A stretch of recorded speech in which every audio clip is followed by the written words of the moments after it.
पापा के खेतवा में उपजे हरदिया हो, भैया बैठे रखवार। पापा के खेतवा में उपजे हरदिया हो, भैया बैठे रखवार।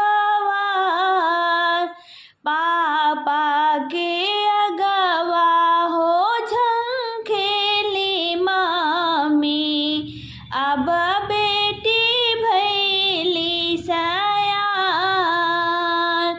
पापा के अगवा हो झंखेली मामी, अब बेटी भैली सयान। काचे काचे बसवा कटाई है जानक जी, पनवन माड़ो छवाय।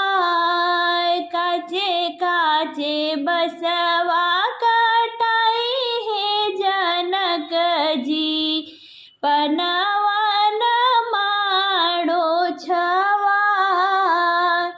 चौके पर बैठेली बेटी सिया सुंदरी, हरदी चढ़ेला सिर मात। अइली बरियती आंगन पीछा उतरेला, बेटी बैठे पापा जी की जान।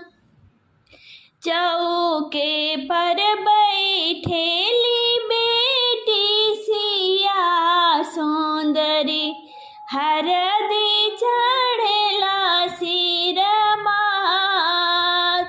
अइली बरियती आंगन पीछे उतरेला, बेटी बैठे पापा जी की जान।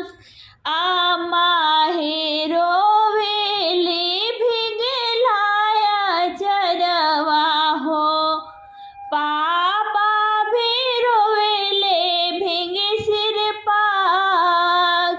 आजो दुल रही तीना बेटी भैली पराई, सुना भैले घरवा दुआर। आमा भी रोवेली भिगलाया चरवा हो, पापा भी रोवेले भिंगे सिर पाक। आजो दुल रही तीनी बेटी भैली पराई हो, सुना भैले घरवा दुआर। पीसा हो अम्मा धीरे धीरे, हरदी के गांठ हो पीसा हो अम्मा धीरे धीरे, हरदी के गांठ हो पीसा हो अम्मा धीरे धीरे।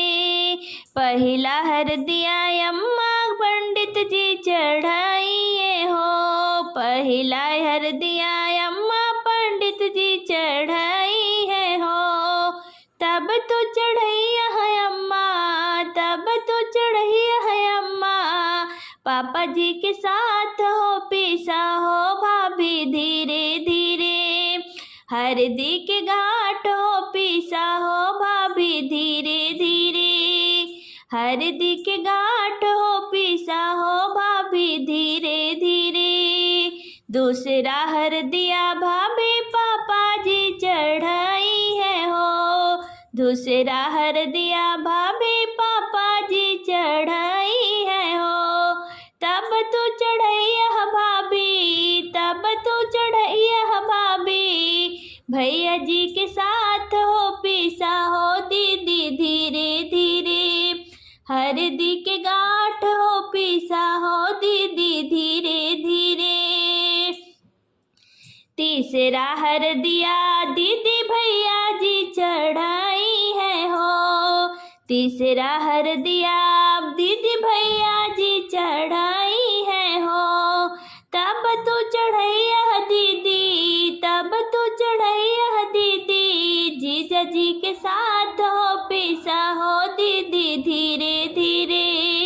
हरदी के गाँठ हो पीसा हो बुआ धीरे धीरे, हरदी के गाँठ हो पीसा हो बुआ धीरे धीरे।